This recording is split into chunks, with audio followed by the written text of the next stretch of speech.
So I have this quote here that I want to share with you. If you talk to a man in a language he understands, that goes to his head.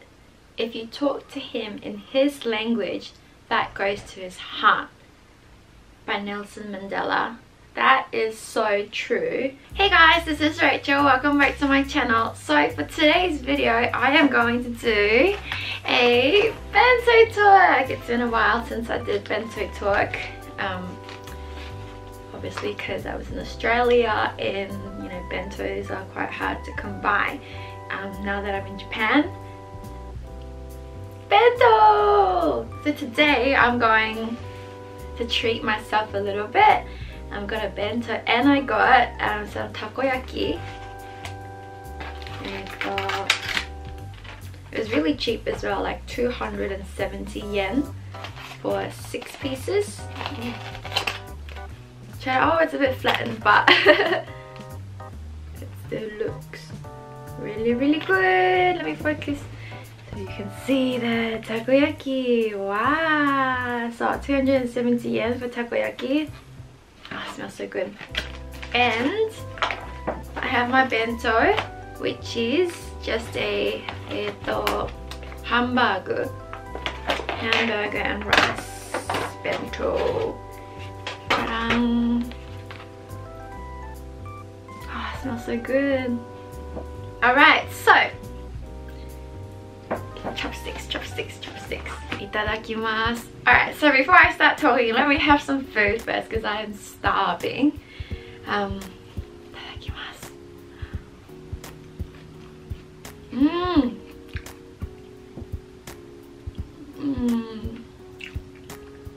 I share.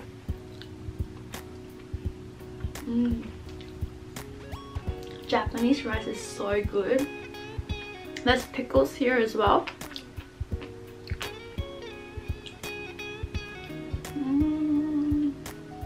Alright, so for today's topic, the importance of learning a second language.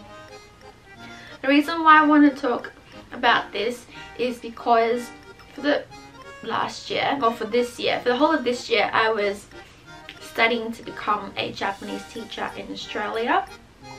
And after having taught the students at the different high schools, I feel like the students, like they don't understand the importance of learning another language other than English. I just kept thinking, what can I do to make them interested in the language, you know? Am I doing something wrong? Why am I so interested in the language but the students that I'm teaching so uninterested? So that's basically the main reason why I wanted to talk to you guys about it, to ask what you thought of learning another language, and if you spoke another language other than the language of your country, and how you came to learning the second language, if it was brought up in your culture, in your country, or if you actually made the effort and put yourself to lessons and learned the language like I did with Japanese. So having lived in like Singapore the majority of my childhood, we were brought up to kind of believe, to understand that like knowing more than one language is a life skill. It's like something really sought after when you're finding work, or you know, it's just something really important. The more languages you know, the better you are, kind of thing. So even in school, like normal schools in Singapore, you're required to learn not just English but like another language, and you can't choose. It's kind of decided based on your ethnicity. So I was like Chinese, and hence I had to learn Mandarin. If you were Malay, you'd have to learn Malay. If you're of Indian background, then you'd have to learn Tamil or something like that. It's not like you could just go, I love French, I want to learn French, you know? You can't just choose. You're kind of made to learn the second language that is based on your ethnicity.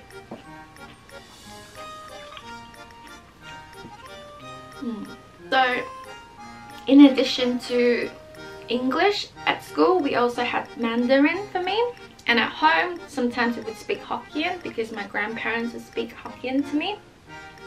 So I was brought up in a world full of different languages. I might not be able to speak a lot of them, like even Cantonese. I can understand the sounds of it, but I wouldn't be able to speak it. I can recognize the different languages.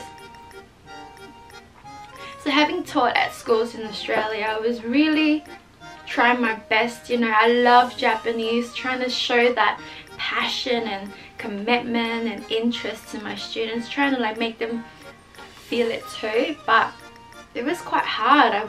I struggled to get their interest because Japanese is such a hard language as well. You have 3 different scripts. You have hiragana, katakana and kanji. You know, it's a struggle for beginners and new learners.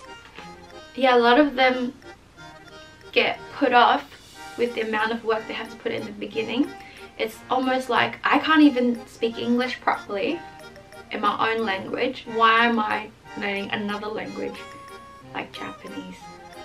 But they have to understand that, you know, the younger you start the language, the better your chances of becoming fluent in it.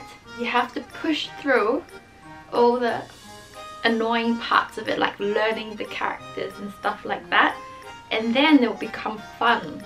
It's not just about communication. You learn a lot through the process of learning a language, which you can apply to other skills of learning in the future.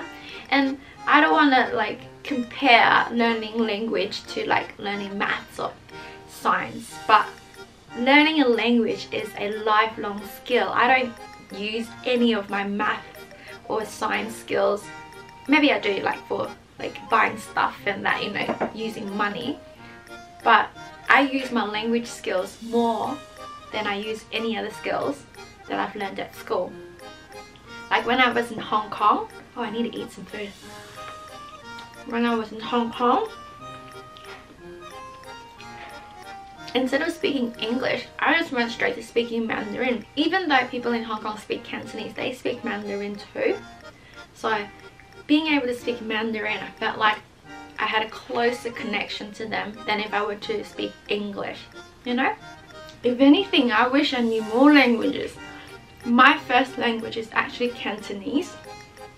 I was actually brought up in Hong Kong first for maybe like 5 years, and I spoke nothing but Cantonese, but my mum got worried that I would not be able to speak English or Mandarin, so she brought me back to Singapore and literally like erased all the Cantonese out of my life. I remember speaking Cantonese. I have memories of it, you know, the sounds, because it's quite like distinct. I remember speaking it, but I can't speak it anymore. So, you know, it's quite sad. If anything, I wish you had kept the Cantonese for me. So I have this quote here that I want to share with you. If you talk to a man in the language he understands, that goes to his head. If you talk to him in his language, that goes to his heart. By Nelson Mandela. That is so true. Like for me, I feel like my experience in Japan was way more fun because I could speak Japanese. Not like I've experienced a life where I didn't know Japanese, but from stories that I hear from people struggling to learn the language, it's definitely a plus if you can speak the language of the country you are living in. Same vice versa. A person not knowing any English living in Australia would struggle to actually fully experience Australian life. We would say, shh, shh there, ah, shh. I'm gonna eat this takoyaki now. Nice salt. I actually love takoyaki so much.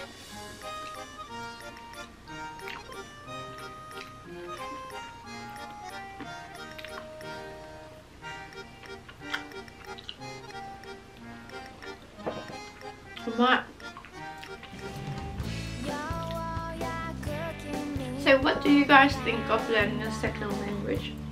Like, do you think it's important? Or do you think, nah, I just need to know the language of my country? Or nah, I just need to know English and I'll be fine? Like, what do you think? And what advice would you give to young people who have no interest in learning a second language? How would you tell them? If I can get some help from you guys, that would be so awesome. Alright, I'm just gonna quickly finish off my bento because I'm taking too long to eat. Ha.